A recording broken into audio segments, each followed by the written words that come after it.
Hello दोस्तों। स्वागत है आप सभी का अपने चैनल साहित्य सोपान हिंदी पर। आज हम हिंदी साहित्य के इतिहास में भक्ति काल को नोट्स के द्वारा कवर करने वाले हैं। इससे पहले हम संपूर्ण आदि काल को नोट्स के द्वारा कवर कर चुके हैं। आप चैनल की प्लेलिस्ट में जाकर देख सकते हैं।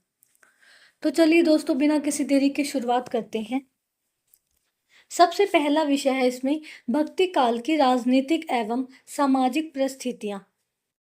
साहित्य हमेशा अपने तत्कालीन राजनीतिक और सामाजिक परिवेश की प्रतिक्रिया स्वरूप जन्म लेता है। भक्ति काल संवत 1375 से 1700 का समय भारत के इतिहास में एक बड़े बदलाव का दौर था। सबसे पहले है राजनीतिक परिस्थितियां। केंद्रीय मुस्लिम सत्ता की स्थापना। इसके अंदर पहला पॉइंट है अस्थिरता से स्थिरता का सफर। आदिकाल का अंत, जहां छोटे छोटे राजपूत राजाओं के आपसी युद्धों और अशांति के बीच हुआ था, वहीं भक्ति काल का प्रारंभ दिल्ली सल्तनत के सुदृढ़ होने के साथ होता है। भक्ति काल के पूरे समय को मुख्य रूप से दो राजनीतिक चरणों में समझा जा सकता है। पहला चरण है दिल्ली सल्तनत का काल। संवत 1375 के आसपास उत्तर भारत में तुगलक वंश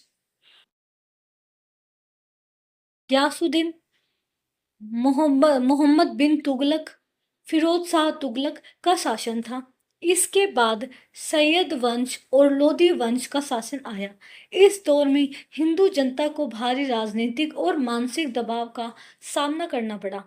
दूसरा चरण मुगल साम्राज्य का काल। संवत 1583 यानी 1526 ईस्वी के बाद देश में बाबर ने मुगल साम्राज्य की नींव रखी। इसके बाद हुमायूं, शेर शाह सूरी और अंततः अकबर, जहांगीर और शाहजहां का शासनकाल आया। अकबर का उदार शासनकाल। सम्राट अकबर का शासनकाल राजनीतिक स्थिरता और धार्मिक उदारता का काल था। अकबर ने हिंदुओं पर से जजिया कर हटाया और समन्वय की नीति अपनाई। इसी राजनीतिक शांति के स्वर्ण काल में तुलसीदास और सूरदास जैसे महान कवियों को अपनी अमर रचनाएं लिखने का अनुकूल वातावरण प्राप्त हुआ। साहित्य पर राजनीतिक प्रभाव। इस युग के कवियों ने आदिकालीन चारण कवियों की तरह ही राजाओं के महलों में बैठकर उनकी झूठी प्रशंसा करना पूरी तरह छोड़ दिया। कुंभन दास का अकबर की सीकरी बुलाने पर दिया गया यह बयान पूरे भक्ति काल की राजनीतिक चेतना को प्रकट करता है। संतन को कहा सीकरी सो काम, आवत जात पनिया टूटी, बिसरी गयो हरिराम। इसका अर्थ है कि जो संत लोग होते हैं उनके पास बादशाह की राजधानी सीकरी आने का क्या काम है। वहां आने जाने से जो उनकी जूतियां हैं वो टूट जाती हैं, यानी घिसकर टूट जाती हैं, और उनका हरि का नाम लेने का जो समय है वो भी छूट जाता है। अब अगला है सामाजिक परिस्थितियां, रूढ़िवादिता और नए वर्ग का उदय। घोर निराशा और आत्मसमर्पण की भावना। शुरुआती मुगल शासकों द्वारा मंदिरों को तोड़े जाने और जबरन धर्म परिवर्तन के कारण समाज में एक प्रकार की सांस्कृतिक कुंठा व्याप्त थी। क्षत्रियों का राजनीतिक गौरव पूरी तरह नष्ट हो चुका था। ऐसे समय में समाज के पास भगवान की शरण में जाने के अलावा कोई दूसरा मार्ग नहीं बचा था। जाति प्रथा की पराकाष्ठा। समाज में हिंदू वर्ण व्यवस्था अपनी संकीर्णता के चरम पर थी। ब्राह्मणों का वर्चस्व बना हुआ था, जबकि समाज का एक बहुत बड़ा निचला हिस्सा जैसे जुलाहे, चर्मकार, दर्जी, कसाई सामाजिक अधिकारों से पूरी तरह से वंचित था। शोषित वर्ग का वैचारिक विद्रोह। भक्ति काल की सबसे बड़ी सामाजिक विशेषता यह थी कि इस बार विद्रोह महलों से नहीं बल्कि समाज के सबसे निचले पायदान से शुरू हुआ। कबीरदास था जुलाहा, रैदास चर्मकार और नामदेव दर्जी जैसे संतों ने समाज में आकर सीधे ब्राह्मणवादी खोखली व्यवस्था और जाति पात के भेदभाव पर सबसे तीखा प्रहार किया। स्त्रियों की सामाजिक स्थिति। समाज में पर्दा प्रथा और कड़े सामाजिक बंधनों के कारण स्त्रियों की स्थिति अभी भी दयनीय थी। उन्हें केवल गृहस्थी और मर्यादा की वेदी पर बांध कर रखा गया था। इसी दम घोटू सामाजिक माहौल के खिलाफ मीराबाई ने राजघराने के वैभव को लात मारकर लोक लाज का परित्याग किया और स्त्री मुक्ति की एक नई वैचारिक मशाल जलाई। अब है भक्ति काल की धार्मिक परिस्थितियां। यह विषय भक्ति काल की आत्मा है। इस युग में भारत की भूमि पर कई धर्मों और दर्शनों का ऐसा मिलाप हुआ जो इतिहास में कभी नहीं देखा गया। सबसे पहला पॉइंट है इसमें इस्लाम का आगमन और उसका वैचारिक प्रभाव। एकेश्वरवाद का आकर्षण। इस्लाम धर्म अपने साथ एकेश्वरवाद यानी एक ही अल्लाह या ईश्वर की सत्ता और सामाजिक समानता, मस्जिद में राजा और रंग का एक साथ नमाज पढ़ने का सिद्धांत लेकर आया था। हिंदू समाज के शोषित और पिछड़े वर्ग के लोग जो जाति प्रथा से त्रस्त थे, वे इस एकेश्वरवाद की तरफ आकर्षित हो रहे थे। साहित्य पर प्रभाव। कबीर और अन्य संत कवियों ने इस्लाम के इस एकेश्वरवाद को अपनाया और अपने निर्गुण राम की परिकल्पना की, जो न तो दशरथ के घर पैदा होते हैं और न ही जिनका कोई रंग रूप होता है। सूफी संत का परिवेश। प्रेम तत्व का संचार। उदार और कोमल विचारधारा। इस्लाम के कड़े और कट्टर शरीयत विरोधी रूप से अलग ईरान के रास्ते भारत में सूफी मत का आगमन हुआ। सूफियों ने तलवार के बल पर नहीं बल्कि प्रेम, संगीत और कोमल मानवीय भावनाओं के माध्यम से लोगों के दिलों को जीता। ईश्वर का अनूठा प्रेम। सूफी दर्शन की सबसे बड़ी विशेषता यह थी कि इन्होंने ईश्वर को प्रेयसी, एक परम सुंदर स्त्री माना और मनुष्य की आत्मा को प्रेमी यानी पुरुष के रूप में देखा। ईश्वर को पाने का एकमात्र साधन इन्होंने विशुद्ध प्रेम को माना। चिश्ती और सुहारवर्दी संप्रदायों के सूफी संतों ने भारतीय लोक कहानियों को अपनाकर हिंदू मुस्लिम दिलों के बीच की दूरी को पूरी तरह पाट दिया। पारंपरिक सनातन धर्म का पुनरुत्थान। शैव और वैष्णव मतों का समन्वय। आदि काल में जो शिव के उपासक और विष्णु के उपासकों के बीच गहरी खाई थी, वह इस युग में समाप्त हो गई। तुलसीदास ने अपने साहित्य में दोनों का एक ऐसा अद्भुत समन्वय किया कि राम स्वयं शिव की पूजा करते हैं रामेश्वर में और शिव निरंतर राम नाम का जाप करते हैं। यानी भक्तिकालीन जो कवियों ने लोगों के मन में समन्वयवाद की भावना को अपनाया, मतलब समन्वयवाद की भावना को उजागर किया। अब है समर्थ संप्रदाय और मर्यादा की रक्षा। दक्षिण भारत से स्वामी रामानुजाचार्य के सिद्धांतों पर चलकर उत्तर भारत में पौराणिक सनातन धर्म की रक्षा का एक बहुत बड़ा आंदोलन शुरू हुआ। मूर्ति पूजा, तीर्थ व्रत और पुराणों के महत्व को फिर से स्थापित किया गया, लेकिन इस बार उसमें संकीर्णता कम और लोक कल्याण की भावना बहुत ज्यादा थी।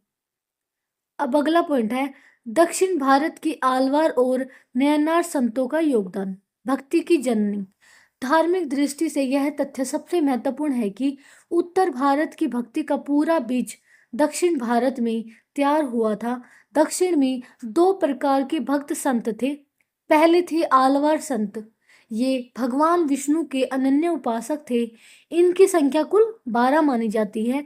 इन 12 संतों में एक महान महिला संत थी जिनका नाम आंडाल गोदा था। आंडाल भगवान रंगनाथ यानी विष्णु को अपना पति मानकर उनकी भक्ति करती थी और इसी कारण इन्हें दक्षिण की मीरा कहा जाता है।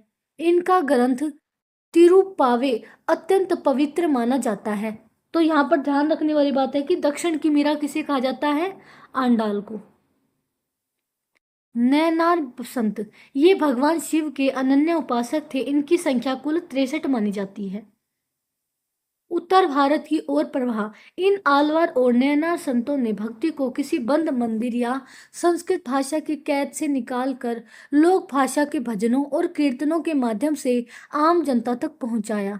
यही भक्ति धारा आगे चलकर रामानंद के माध्यम से पूरे उत्तर भारत में एक महान साहित्यिक क्रांति बनकर फैली। अब है भक्ति आंदोलन के उदय के कारण और आचार्यों का महाविवाद। भक्ति आंदोलन का उदय अचानक कैसे हुआ, इसके पीछे कौन सी ऐतिहासिक, राजनीतिक और मानसिक परिस्थितियां काम कर रही थी, इस पर हिंदी साहित्य के दो सबसे बड़े आचार्यों, आचार्य रामचंद्र शुक्ल और हजारी प्रसाद द्विवेदी के बीच एक बहुत प्रसिद्ध और ऐतिहासिक वैचारिक युद्ध है। आचार्य रामचंद्र शुक्ल का मत, पराजित जनता की निराशा का सिद्धांत। शुक्ल जी का मानना था कि उत्तर भारत में भक्ति आंदोलन का उदय मुस्लिम आक्रमणों और हिंदुओं की राजनीतिक पराजय का तत्कालीन परिणाम था। शुक्ल जी का कहना था कि जब मुस्लिम आक्रमणकारियों ने हिंदुओं के बड़े बड़े राजाओं को हरा दिया, उनके प्रसिद्ध मंदिरों को तोड़ दिया और पूज्य मूर्तियों को भ्रष्ट कर दिया, तब हिंदुओं का सारा राजनीतिक गौरव और घमंड चूर चूर हो गया। ऐसी हताश और पराजित अवस्था में अपनी वीरता के गीत वे गा नहीं सकते थे, इसलिए उनके पास भगवान की शरण में जाने और अपनी रक्षा के लिए प्रार्थना करने के अलावा कोई दूसरा मार्ग नहीं बचा था। इसको लेकर शुक्ल जी का अमर कथन है, अपने पौरुष से हताश जाति के लिए भगवान की शक्ति और करुणा की ओर ध्यान ले जाने के अतिरिक्त दूसरा मार्ग ही क्या था। जब मुस्लिम साम्राज्य दूर दूर तक स्थापित हो गया, तब परस्पर लड़ने वाले स्वतंत्र राज्य भी नष्ट हो गए। इतने भारी राजनीतिक उलटफेर के पीछे हिंदू जनता के हृदय में गौरव, गर्व और उत्साह के लिए कोई स्थान न रह गया। उसके सामने ही उसके देव मंदिर गिराए जाते थे और पूज्य पुरुषों का अपमान होता था और वे कुछ नहीं कर सकते थे। ऐसी दशा में अपनी वीरता के गीत तो वे गा न सकते थे और न बिना लज्जित हुए सुन ही सकते थे। आगे चलकर जब मुस्लिम साम्राज्य पूरी तरह प्रतिष्ठित हो गया, तब जनता के पास ईश्वर की शरण में जाने के अतिरिक्त कोई चारा न था। यानी यहाँ पर जो शुक्ल जी जनता की विवशता को भक्ति की ओर आकर्षित होने का कारण मानते हैं। आचार्य हजारी प्रसाद द्विवेदी का मत, भारतीय चिंताधारा का स्वाभाविक विकास। द्विवेदी जी ने शुक्ल जी के निराशावाद और प्राय आक्रमण के सिद्धांत को पूरी तरह और बड़ा कड़ा खंडन किया। उनका मानना था कि भक्ति आंदोलन कोई मजबूरी, डर या कुंठा की उपज नहीं थी, बल्कि यह भारत की प्राचीन सांस्कृतिक परंपरा और आध्यात्मिक चिंताधारा का एक स्वाभाविक और क्रम विकास था। द्विवेदी जी ने अकाटा तर्क देते हुए कहा कि यदि भक्ति केवल मुस्लिम आक्रमणों के डर और निराशा से पैदा हुई होती, तो इसकी शुरुआत उत्तर भारत से होनी चाहिए थी, जहां सबसे ज्यादा आक्रमण हुए थे। लेकिन भक्ति की शुरुआत तो दक्षिण भारत, द्राविड़ देश से हुई थी, जहां मुस्लिम आक्रमण बहुत बाद में पहुंचे और न के बराबर थे। द्विवेदी जी का कहना था कि सिद्धों, नाथों और उपनिषदों की जो वैचारिक धारा सदियों से चली आ रही है, उसी का निखरा रूप भक्ति काल बनकर सामने आया। द्विवेदी जी का अमर कथन है, लेकिन मैं जोर देकर कहना चाहता हूं कि अगर इस्लाम न भी आया होता, तो भी इस साहित्य का बाहर आना रूप वैसा ही होता जैसा आज है। भक्ति आंदोलन भारतीय चिंताधारा का स्वाभाविक विकास है, जित मनोवृत्ति की उपज नहीं, बल्कि भारतीय अध्यात्म का एक नया और ऊंचा शिखर है। अन्य मुख्य इतिहासकारों के मत। इस महान विवाद में कुछ अन्य शीर्ष इतिहासकारों ने भी अपने अपने महत्वपूर्ण दृष्टिकोण प्रस्तुत किए हैं, जो एग्जाम में पूछे जाते हैं। पहला है डॉक्टर जॉर्ज गिरिसन, ईसाइयत की देन का सिद्धांत या फिर अचानक उदय का मत। गिरिसन का मानना था कि भारत में अचानक भक्ति की जो इतनी बड़ी लहर उठी, वह ईसा मसीह के उपदेशों और ईसाइयत के प्रभाव के कारण थी। उन्होंने लिखा था कि यह आंदोलन बिजली की चमक के समान अचानक फैला। आधुनिक विद्वानों ने इस मत को पूरी तरह अवैतिहासिक मानकर खारिज कर दिया।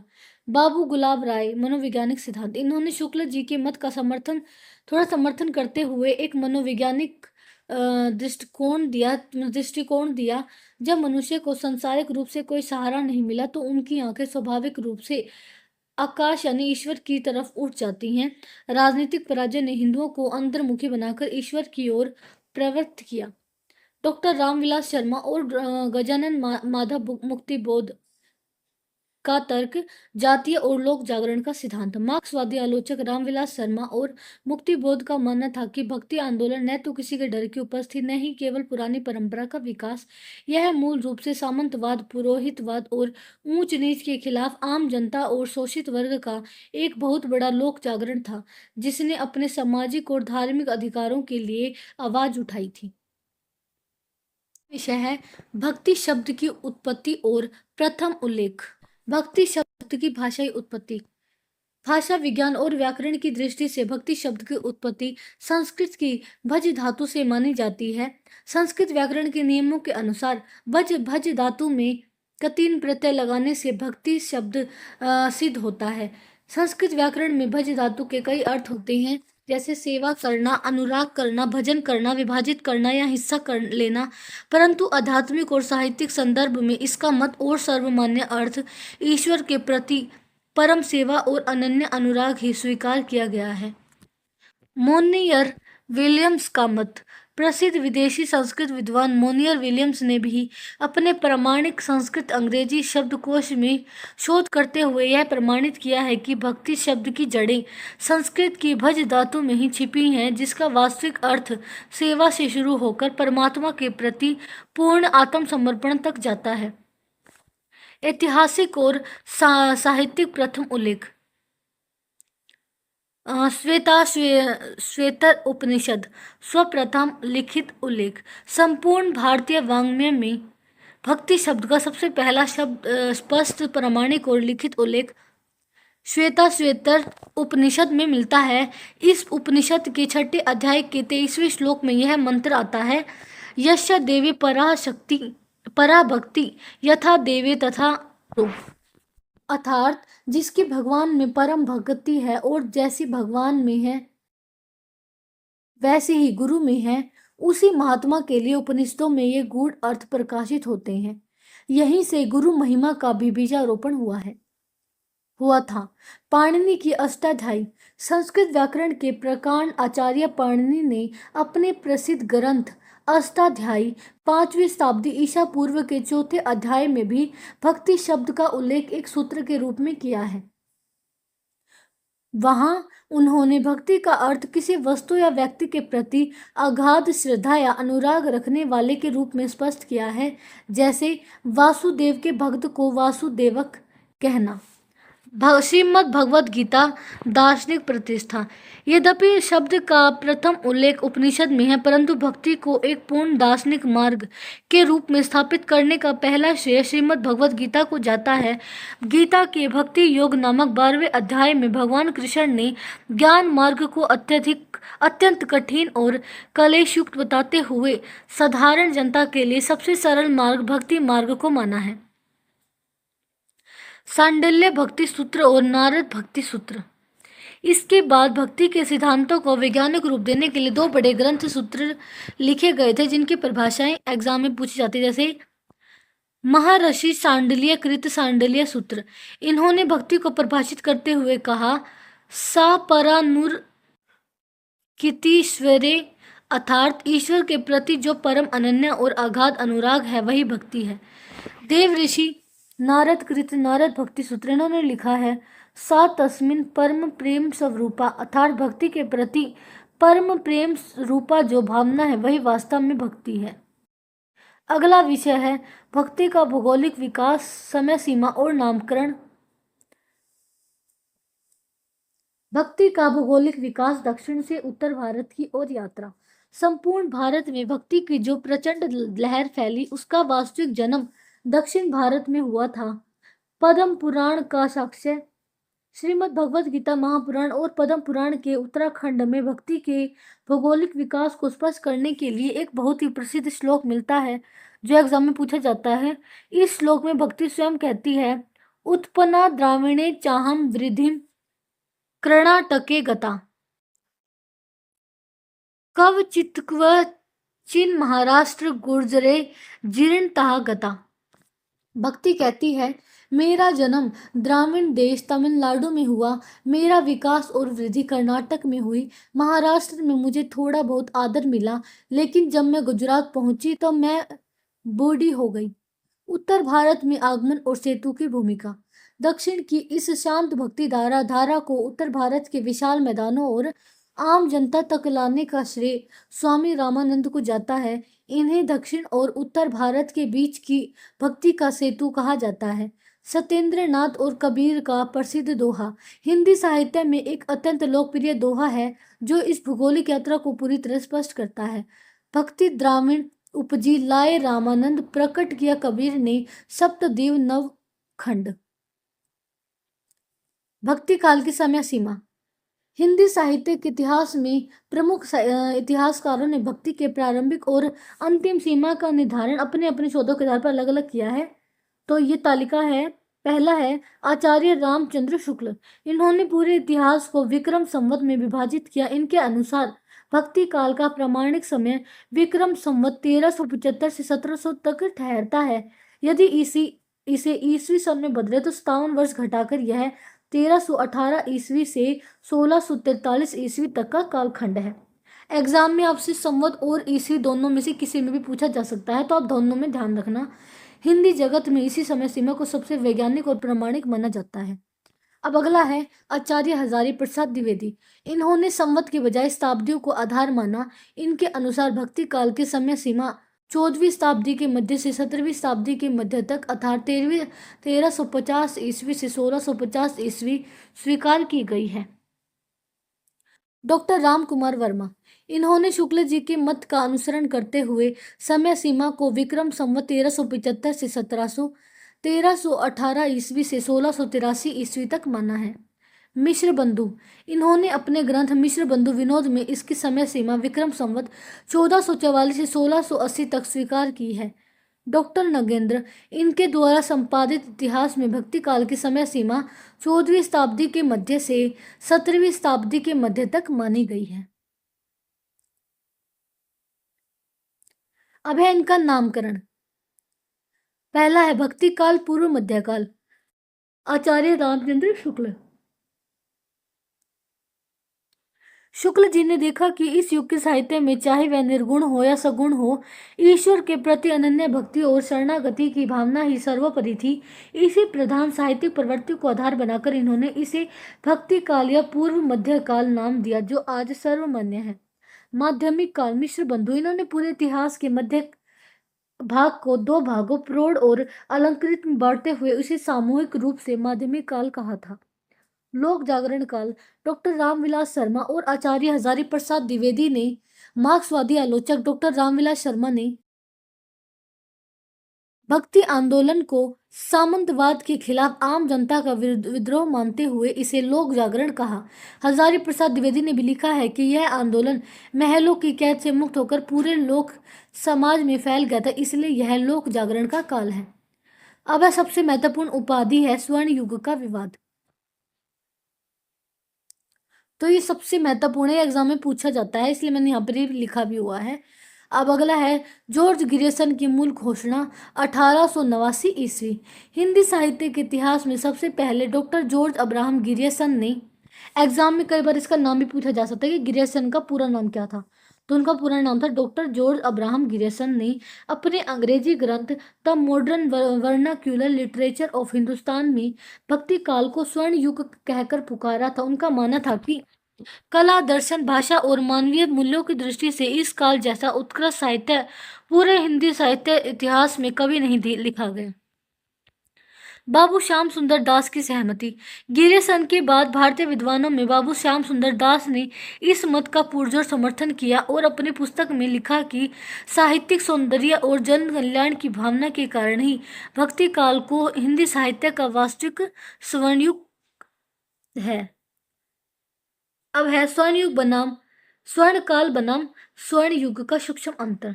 यदि एग्जाम में पूछा जाए कि भक्ति काल को स्वर्ण युग सबसे पहले किसने कहा, तो उत्तर होगा जॉर्ज गिरिसन, और यदि स्वर्ण काल कहकर संबोधित किया जाए तो उत्तर होगा डॉक्टर रामकुमार वर्मा।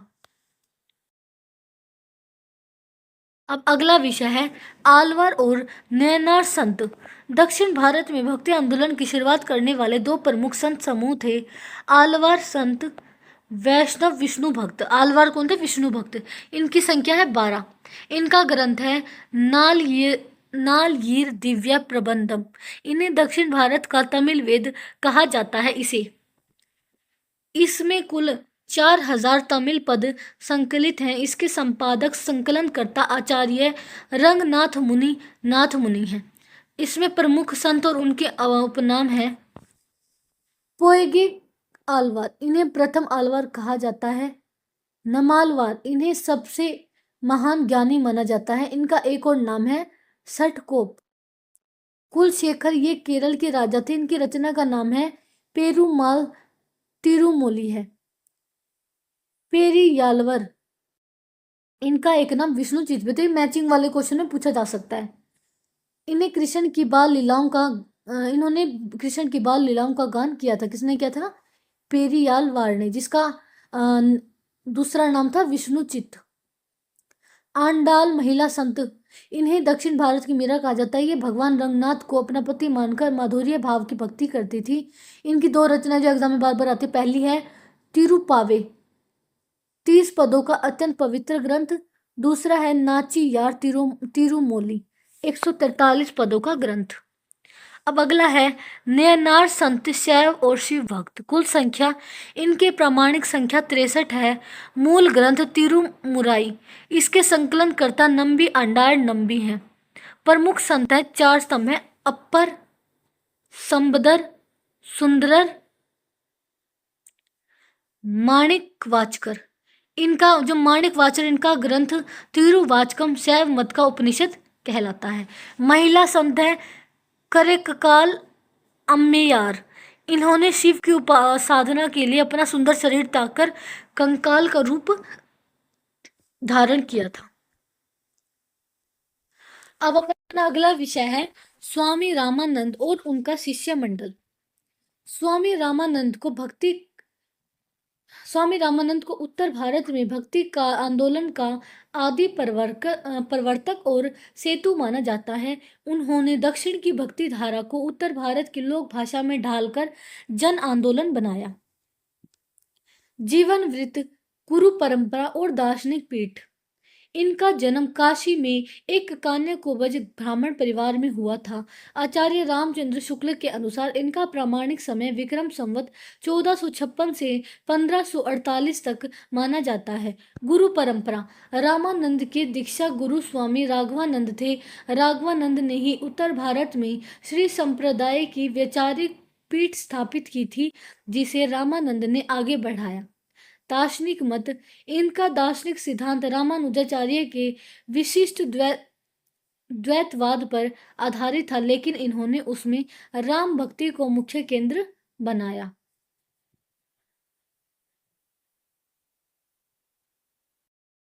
तो एग्जाम में पूछा जा सकता है कि रामानंद के दीक्षा गुरु स्वामी कौन थे? राघवानंद।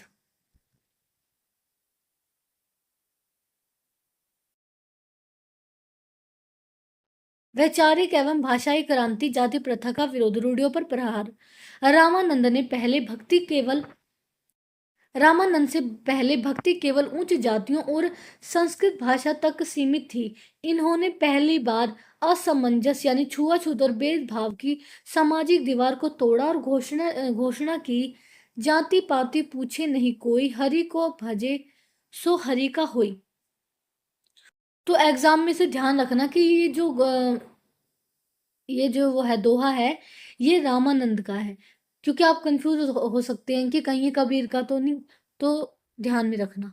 अब है लोक भाषा का आश्रय। इन्होंने संस्कृत भाषा के स्थान पर लोक भाषा को उपदेश और काव्य का माध्यम बनाया, जिससे भक्ति महलों और आश्रमों से निकलकर सीधे आम जनता तक पहुंची। तो यानी आम जनता, मतलब कि उच्च जाति से आम जनता तक भक्ति को लाने का श्रेय किसको जाता है? रामानंद को। और इन्होंने कौन सी भाषा को अपनाया? लोक भाषा को। रामानंद के प्रामाणिक रचनाएं, पहली है श्री रामार्चन पद्धति, संस्कृत ग्रंथ। ऐसे ध्यान में रखना कि जो ये है श्री रामार्चन पद्धति, ये कैसा ग्रंथ है, क्योंकि एग्जाम में पूछा जा सकता है कि संस्कृत का ग्रंथ है, हिंदी का ग्रंथ है, या उर्दू का, कुछ भी पूछा जा सकता है। तो आपको ये भी ध्यान में रखना है। इसमें मर्यादा पुरुषोत्तम श्री राम की पूजा अर्चना और उपासना की पूरी वैज्ञानिक और दार्शनिक विधि दी गई है। वैष्णव मताब्ज भास्कर, संस्कृत ग्रंथ, यह इनका सबसे महत्वपूर्ण ग्रंथ है। इसमें रामानंद के 9 मुख्य प्रश्नों के उत्तर के रूप में उनके दार्शनिक सिद्धांतों और वैष्णव धर्म की व्याख्या है। राम रक्षा स्तोत्र, हिंदी ग्रंथ, राम की स्तुति और रक्षा के लिए लिखा गया हिंदी का प्रसिद्ध स्तोत्र। हनुमान जी की आरती, अमर रचना, संपूर्ण भारत में गाई जाने वाली हनुमान जी की प्रसिद्ध आरती। आरती कीजिए हनुमान लला की, दुष्ट दलन रघुनाथ कला की, के वास्तविक रचयिता स्वामी रामानंद ही हैं। आचार्य शुक्ल को सबसे प्रमाणिक, सबसे प्रसिद्ध आलोचनात्मक कथन आकाश धर्मगुरु।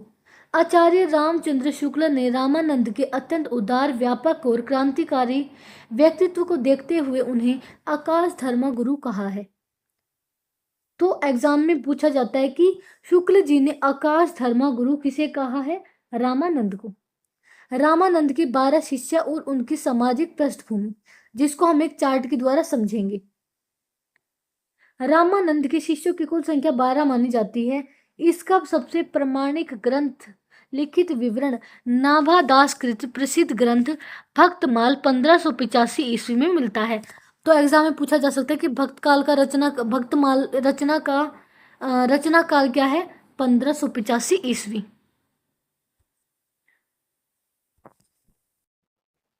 तो इनका सबसे पहले शिष्य का नाम है अनंतानंद, जिनकी जाति क्या है? ब्राह्मण। और इनकी विशेषता क्या थी? मेन रामानंद के सबसे मुख्य शिष्य, प्रमुख शिष्य, इनके आगे चलकर शिष्य कृष्ण दास पयाहारी हुए, जिन्होंने गलता जी जयपुर में राम भक्ति की गद्दी स्थापित की। दूसरा शिष्य है सुखानंद, जिनकी जाति है ब्राह्मण। ये तर्क शास्त्र और दार्शनिक ज्ञान के प्रकांड पंडित थे। अगला है सुरसरानंद, जो कि जाति के ब्राह्मण थे। ये अपनी पत्नी के साथ रामानंद की शरण में आए थे। नरहरियानंद ब्राह्मण, इन्हें इतिहास में नरहरि दास भी कहा जाता है, जो आगे चलकर महाकवि तुलसीदास के गुरु बने। अगला शिष्य है भावानंद, क्षत्रिय कायस्थ। ये पहले बहुत बड़े विद्वान थे, जिन्होंने बाद में संन्यास लिया। अगला है पीपा, जो जाति से क्षत्रिय थे, राजपूत थे। यह गागरोनगढ़ राजस्थान के प्रतापी राजा थे, जिन्होंने रामानंद के प्रभाव में आकर अपना पूरा राजपाट त्याग दिया था। अगले हैं कबीर दास जुलाहा, जो कि बुनकर वर्ग से थे। निर्गुण ज्ञानाश्री शाखा के प्रतिनिधि और सर्वोच्च शिखर पुरुष बने। अगले हैं रविदास, जिनका दूसरा नाम है रविदास, चर्मकार, अछूत माना जाने वाला वर्ग। ये काशी के महान संत, जिनके विनम्र भक्ति से प्रभावित होकर कबीर ने उन्हें संतन में रविदास कहा। अगला शिष्य है सेना, जो जाति से नाई थे। ये रीवा के राजा के यहाँ नाई का काम करते थे और अनन्य भक्त थे। अगला है धन्ना, जो कि जाट और किसान वर्ग थे। ये राजस्थान के रहने वाले सीधे साधे किसान थे। कथाओं के अनुसार इनके भक्ति से प्रसन्न होकर भगवान ने इनके खेत बोए थे। अगला है सुरसरी, जो कि महिला शिष्य थी। सुरसरानंद की पत्नी, जो स्वतंत्र रूप से रामानंद की शिष्य बनी। और अंतिम है पद्मावती, महिला शिष्य, उच्च कोटि की विदुषी और महिला संत। तो एग्जाम में पूछा जा सकता है कि जो रामानंद के 12 शिष्य थे, उनमें महिलाओं की संख्या कितनी थी? तो वो थी 2, सुरसरी और पद्मावती। अब अपना अगला विषय है प्रमुख दार्शनिक सिद्धांत और उनके प्रवर्तक। भक्ति काल के कवियों जैसे कबीर, जायसी, तुलसी, सूर की सोच और ईश्वर के प्रति उनके दृष्टिकोण के पीछे भारत के मध्यकालीन दार्शनिक संप्रदाय काम कर रहे थे। अब हम सभी दार्शनिक सिद्धांतों को एक एक कर समझेंगे। सबसे पहला दार्शनिक सिद्धांत है अद्वैतवाद, जिसको स्थापित किया आदि गुरु शंकराचार्य ने। इसके प्रवर्तक जो कि 8वीं शताब्दी के थे। मूल दार्शनिक सिद्धांत, इन्होंने कहा कि केवल ब्रह्मा ही सत्य है। यह दृश्यमान संसार पूरी तरह से मिथ्या और झूठ है और जीव तथा ब्रह्मा में कोई अंतर नहीं है, दोनों एक। साधना का मार्ग, शंकराचार्य ने ईश्वर को पाने के लिए ज्ञान मार्ग को सर्वश्रेष्ठ माना। भक्ति काल पर प्रभाव, शंकराचार्य की इसी अद्वैतवाद, जीव और ब्रह्मा की एकता को आगे चलकर संत कबीरदास और पूरे संत काव्य ने अपनाया। कबीर का निर्गुण राम इसी अद्वैत दर्शन की उपज है, जहाँ आत्मा और परमात्मा को एक माना गया है। जैसे कबीर का पद है, जल में कुंभ, कुंभ में जल है, बाहर भीतर पानी। अगला दार्शनिक सिद्धांत है विशिष्टा द्वैतवाद, स्वामी रामानुजाचार्य। इसके प्रवर्तक हैं, जो कि 11वीं शताब्दी के हैं। संप्रदाय, इनके संप्रदाय का नाम है श्री संप्रदाय। मूल दार्शनिक सिद्धांत, इन्होंने शंकराचार्य की जगत को मिथ्या मानने वाले मत का खंडन किया। जैसा हमने ऊपर पढ़ा था ना कि शंकराचार्य ने मतलब शंकराचार्य ने जगत को मिथ्या माना और सिर्फ ईश्वर को ही सत्य माना, तो वहां पर इसका खंडन इस संप्रदाय ने किया। इन्होंने कहा कि ब्रह्मा सत्य है, लेकिन चित और अचित भी सत्य है। ये दोनों ब्रह्मा के ही विशेषण हैं, अर्थात ब्रह्मा विशिष्टताओं से युक्त है, इसलिए इसे विशिष्ट द्वैतवाद कहा जाता है। विशिष्ट द्वैत कहा जाता है। साधना का मार्ग, इन्होंने ईश्वर को पाने के लिए ज्ञान के स्थान पर भक्ति को प्रमुख मार्ग बनाया। इनके आराध्य भगवान विष्णु थे। भक्ति काल पर प्रभाव इसी संप्रदाय और परंपरा में आगे चलकर स्वामी रामानंद और महाकवि तुलसीदास हुए। तुलसीदास का पूरा राम काव्य और उनकी दास्य भाव की भक्ति इसी विशिष्ट द्वैतवाद के धरातल पर खड़ी है, जहाँ जीव ईश्वर का दास है, उससे अलग नहीं, लेकिन उसका अंश है। अगला दार्शनिक सिद्धांत है द्वैतवाद, जिसके प्रवर्तक हैं मध्वाचार्य, जो कि 13वीं शताब्दी के हैं। इनके संप्रदाय का नाम है ब्रह्मा संप्रदाय। इनका मूल दार्शनिक सिद्धांत है, यह शंकराचार्य के अद्वैतवाद का सबसे घोर विरोधी दर्शन है। मध्वाचार्य ने साफ कहा कि ईश्वर और जीव को पूरी तरह अलग अलग सत्ताएं हैं। जीव कभी भी ईश्वर नहीं हो सकता। संसार पूरी तरह सत्य है और जीव ईश्वर से भिन्न होकर ही उसकी भक्ति कर सकता है। इनकी साधना का मार्ग है ईश्वर की सगुण उपासना और दासता। अगला दार्शनिक सिद्धांत है शुद्धाद्वैतवाद। इसके प्रवर्तक हैं विष्णु स्वामी वल्लभाचार्य।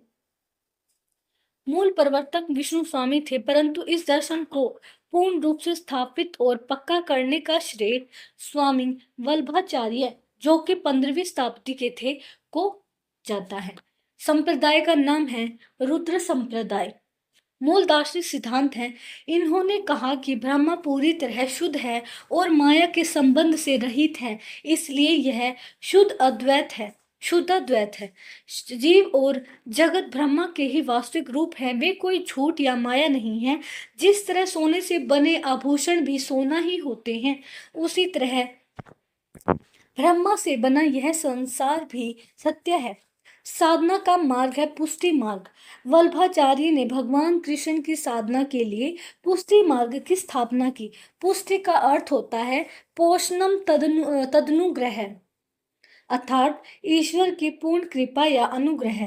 मनुष्य को अपनी साधना का घमंड छोड़कर पूरी तरह कृष्ण की कृपा पर निर्भर हो जाना चाहिए। भक्ति काल पर प्रभाव, इसी शुद्धाद्वैत और पुष्टि मार्ग के दर्शन से महाकवि सूरदास और अष्टछाप के 8 कवि पैदा हुए। सूरदास का पूरा कृष्ण काव्य वात्सल्य और सख्य भाव की भक्ति इसी दर्शन की देन है। अगला दार्शनिक सिद्धांत है अपना द्वैतवाद, जिसके प्रवर्तक आचार्य हैं निम्बार्काचार्य, जो कि 12वीं शताब्दी के हैं। इनके संप्रदाय का नाम है सनकादि संप्रदाय या हंस संप्रदाय। इनका मूल दार्शनिक सिद्धांत है, इनका मत बीच का मार्ग है। इनके अनुसार जीव और ईश्वर एक दृष्टि से भिन्न है और दूसरी दृष्टि से अभिन्न है, यानी एक ही है। इसलिए इसे द्वैत और अद्वैत या भेदभाव भी कहा जाता है। जिस तरह समुद्र और उसकी लहरें अलग भी हैं और एक भी, वैसे ही जीव और ब्रह्मा है। यानी उनका मानना है कि जीव और ब्रह्मा एक भी है और अलग अलग भी है, दोनों ही इनके रूप हैं।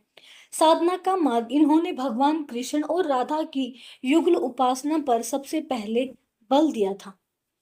जितने भी दार्शनिक सिद्धांत और उनके प्रवर्तकों के बारे में पढ़ा है, इसको एक बार रिवीजन कर लेते सारा। सबसे पहला था अद्वैतवाद, जिसके आचार्य थे आदि गुरु शंकराचार्य। इनका कोई मूल संप्रदाय नहीं था।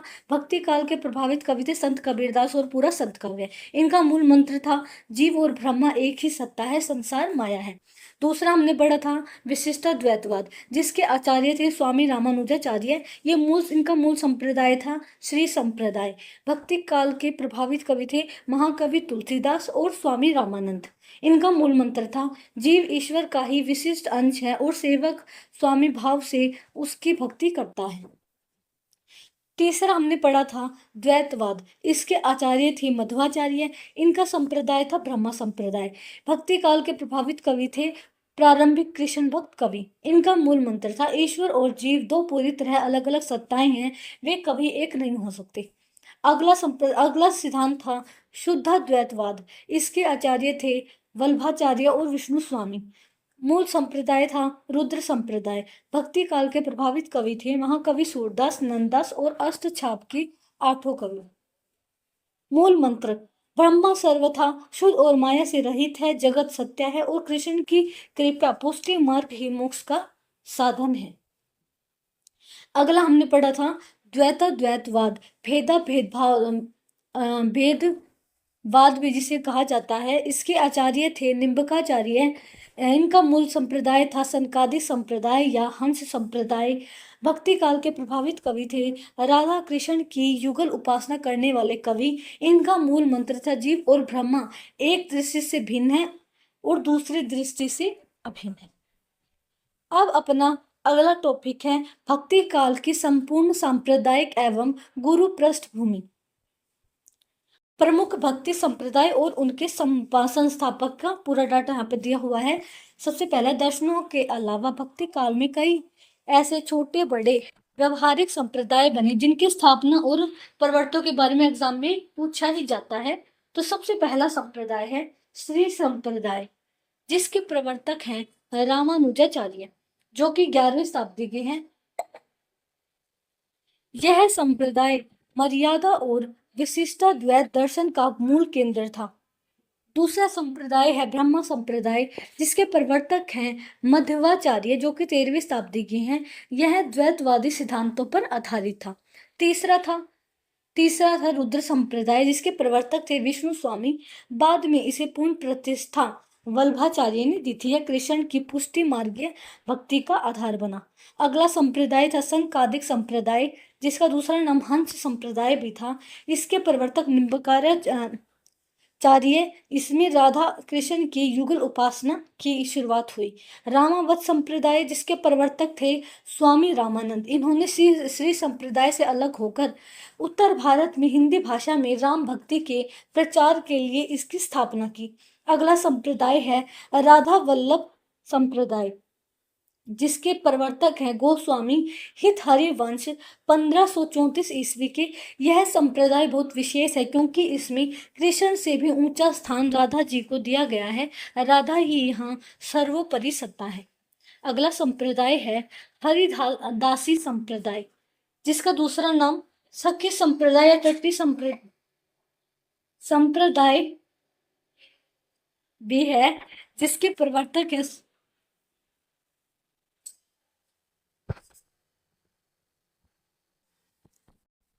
यह वृंदावन का संप्रदाय था। इसमें भक्त स्वयं को कृष्ण की सखी मानकर निकुंज लीला का गान करते थे। पास के तटियों घेरे में रहने के कारण लोक में इसे टट्टी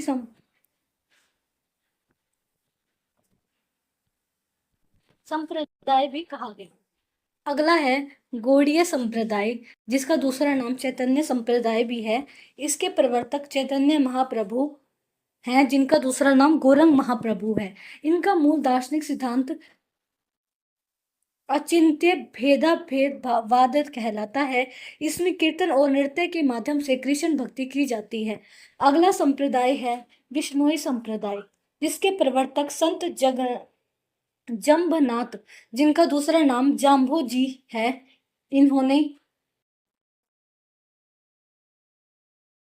नियमों पर आधारित इसी संप्रदाय की स्थापना की, जो पर्यावरण और प्रकृति की रक्षा के लिए प्रसिद्ध था। अगला संप्रदाय है उदासी संप्रदाय, जिसके प्रवर्तक श्री चंद हैं। यह सिख धर्म के संस्थापक गुरु नानक देव के बड़े पुत्र थे। तो दोस्तों आज की क्लास यहीं पर समाप्त होती है। अब हम अगले टॉपिक को अगली क्लास में करेंगे, क्योंकि इतना लंबा टॉपिक की ना वीडियो बनाना पॉसिबल नहीं है, फ़ोन में स्पेस की कमी, भारी कमी है। और आपको क्लास कैसी लगी, लाइक और कमेंट्स करके ज़रूर बताएं। तो दोस्तों आज की क्लास यहीं पर समाप्त होती है, क्योंकि इतनी लंबी वीडियो फ़ोन में बनाना पॉसिबल नहीं है, क्योंकि फ़ोन में स्पेस नहीं है।